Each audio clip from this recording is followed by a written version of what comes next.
আসসালামু আলাইকুম সম্মানিত শিক্ষার্থী। অনার্স চতুর্থ বর্ষের টেন্সর বিশ্লেষণ অধ্যায় হচ্ছে ভেক্টর এবং টেন্সর অধ্যায়ের নাম। তো এই অধ্যায় থেকে আমরা উদাহরণ 7-এর 3 নম্বর রোমান 3 দেখা হচ্ছে A to the power P এবং নিচে কিউ এবং বি নিচে টি উপরে আর এস টেন্সর দ্বয়ের অন্তগুণন একটি 3 মাত্রার টেন্সর। এটা আমাদের প্রমাণ করতে হবে। অন্তগুণ হচ্ছে 3 মাত্রার একটা টেন্সর। আচ্ছা, এখন এই নিচে যেটা থাকে, নিচে যে কিউ আছে, এখানে টি আছে, সেটাকে বলা হচ্ছে সহচল। আর উপরে যেটা থাকে সেটাকে বলে প্রতিচল। তো সহচল মানে নিচে যেটা থাকে, আর প্রতিচল মানে উপরে যেটা থাকে। অর্থাৎ উপরে আছে পি এবং আর এস, এগুলো হচ্ছে প্রতিচল, এবং নিচে আছে কিউ এবং টি, এগুলো হচ্ছে সহচল। তো এটা সমাধান করতে হবে আমাদের। সমাধান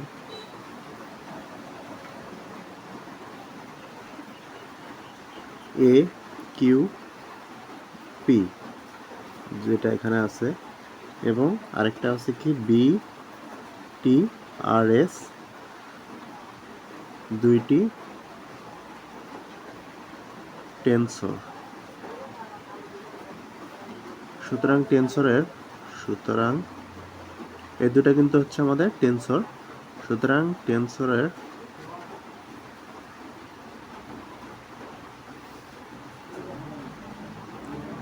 রূপান্তর সূত্র অনুযায়ী আমরা জানি, রূপান্তর সূত্র অনুযায়ী আমরা জানি কি জানি,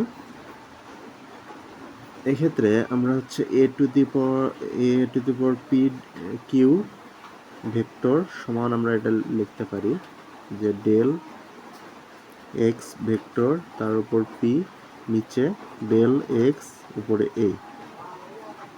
একই রকমভাবে ডেল এক্স এখানে বি, ডেল এক্স ভেক্টর এখানে উপরে কিউ, আর এখানে থাকবে হচ্ছে বি এ।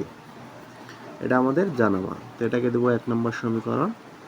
একই রকমভাবে এটার জন্য আমরা জানি B T R S vector, এটার জন্য জানি ডেল এক্স বার আর del X C del X S divided del X D del X E divided del X উপরে টি, আর বি সি ডি।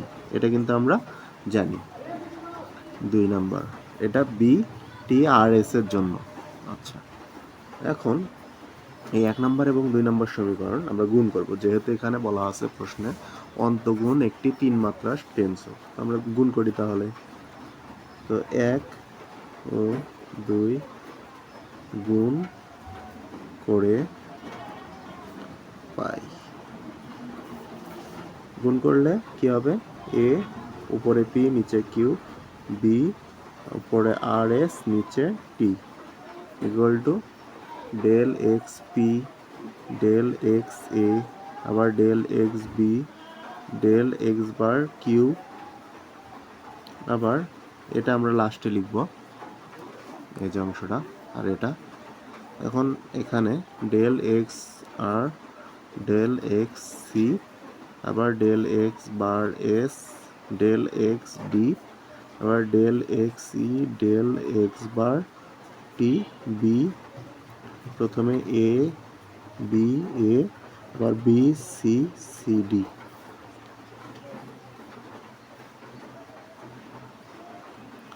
আচ্ছা, এখন এটা কিন্তু আমরা গুণ করে দিলাম, এই দুটো 1 ও 2 গুণ করে আমরা এই মানটা পেলাম। এখন ধরে নেব যে বি টি আর এস এর প্রতিচল মানে কি? একটু আগে বললাম, প্রতিচল মানে উপরেরটা, এই উপরের অংশটা, আর সহচল মানে নিচের অংশটা। প্রতিচল সূচক আর এর জন্য এখানে যে আর আছে,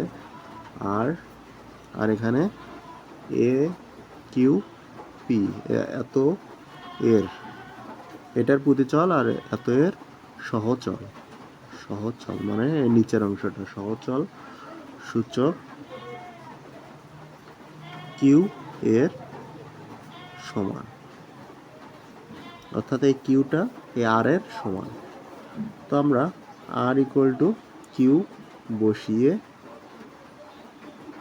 পাই। কোথায় বসাবো? এখানে 3 নম্বর সমীকরণ দেবো, এটাকে আমরা একটু 3 নম্বর সমীকরণ দিয়ে এখানে মানটা কিন্তু আমরা বসিয়ে দেবো। এখানে যদি আমি আর এর মান হচ্ছে আর এর ক্ষেত্রে কিউ বসাই, তাহলে এই ক্ষেত্রে কি পাবো? এ পি কিউ বি, আর এর পরিবর্তে আমাদের কিউ বসাবো এস, আর এখানে টি বি ভেক্টর। একই রকম ভাবে del X P divided del X A, আবার এটাকে ব্র্যাকেটের মধ্যে নেব ডেল এক্স বি আর ডেল এক্স ডিভাইডেড কিউ। আচ্ছা, এরপর এটা নিলাম, এটাও নিলাম। এখন এখানে দেখুন ডেল এক্স কিউ, আবার নিচে নিলাম হচ্ছে ডেল এক্স কিউ, এটা ব্র্যাকেটে নিলাম। আর এখানে অবশিষ্ট del X S del X D. এখানে কিউ কেন হলো? এখানে কিন্তু আর এর পরিবর্তে আমরা কিউ বসিয়েছি, আর এখানে সি হবে। এখানে যেহেতু সি ছিল, এখানে সি হবে। আর এগুলো তো যা আছে তাই থাকবে, এক্স ই আর ডেল এক্স বার টি, আর এখানে A B A R B C C D. আচ্ছা, এখন এখানে আমরা ক্যালকুলেশন করব একটু। ক্যালকুলেশন বলতে এটা আর এটা ক্যান্সেল হয়ে যাচ্ছে। এক্ষেত্রে থাকতেছে ডেল এক্স পি, আর এখানে ডেল এক্স এ, এখানে ডেল এক্স বি, নিচে del X C, del X C অবশিষ্ট থাকলো, আর এখানে del X S, del X D, del X E, del X T, A A B B C C D. আচ্ছা, এখন আমরা লিখতে পারি ডেল এক্স যে বি রয়েছে ডিভাইডেড ডেল এক্স সি, অর্থাৎ এই অংশটা সমান আমরা লিখতে পারি ডেল সি নিচে উপরে বি, একই কথা কিন্তু। তো এটার পরিবর্তে লিখি del X B del X A, আর নিচে del C B del X bar S del X D, আবার ডেল ই ই, এখানে ডেল এক্স হবে, এখানে X, del X bar T, A A B B C D. এখন আমরা B সমান C বসাবো। বি এর মানটা হচ্ছে, বি এর পরিবর্তে সি বসাবো। তো এখানে যেখানে যেখানে বি আছে সেখানে সেখানে আমরা সি বসে দেবো। ডেল এক্স এ, এখানে বি আছে, তাহলে del C C del X bar S X D, আবার ডেল এক্স, এখানে সি ডেল এক্স বার টি।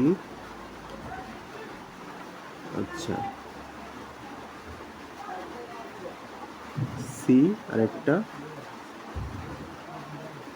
সি না ই, আরেকটা টি, আর হচ্ছে এ এ বির পরিবর্তে আমরা সি বসাচ্ছি, সি সি ডি। আচ্ছা, এখন ডেল সি সি একই জাতীয় যদি উপরে এবং নিচে থাকে সেটা সমান আমরা ওয়ান লিখতে পারি। ডেল যদি বি বি থাকে সেক্ষেত্রেও কিন্তু আমরা ওয়ান লিখতে পারি। তো এখানে কিন্তু ডেল সি সি হয়েছে, সেক্ষেত্রে এটা যদি ওয়ান হয়ে যায় তাহলে এখানে মান আমাদের থাকবে শুধু del X P divided del X A, এটা ওয়ান ওয়ান লেখার দরকার নাই, এক্স ডেল এক্স ডি, আবার del X E del X bar T, A A C B C C D. তো এটা কিন্তু আমাদের 3 মাত্রার মিশ্র রূপান্তরের যে হচ্ছে সূত্র, একটা দুইটা তিনটা। তো এটাই 3 মাত্রার। এখানে বলেছে যে এই দুটার অন্তগুণন হবে একটা 3 মাত্রার টেনসর। তো এটাই কিন্তু আমাদের 3 মাত্রার একটা টেনসর এটা। তো এখানে আপনারা নিচে একটু লিখবেন, এটি 3 মাত্রার মিশ্র টেন্সরের রূপান্তর সূত্র, অতএব এই যে এই দুটা এর গুণফল একটি 3 মাত্রার টেন্সর। তো এই ছিল আজকের ভিডিওটি ভালো লাগলে ভিডিওটিতে একটি লাইক দেবেন এবং চ্যানেলে নতুন হয়ে থাকলে চ্যানেলটি সাবস্ক্রাইব করে রাখবেন। আর ভিডিওটি যদি এখন পর্যন্ত আপনারা দেখেন তাহলে দয়া করে আপনারা টেলিগ্রাম এবং ফেসবুক পেজে যেগুলো আছে এগুলোতে একটু ঢুকে দেখবেন, সেখানে সরাসরি আপনারা আমার সাথে কথা বলতে পারবেন এবং যে কোনো সমস্যার সমাধান নিতে পারবেন মেসেজ করে। ধন্যবাদ।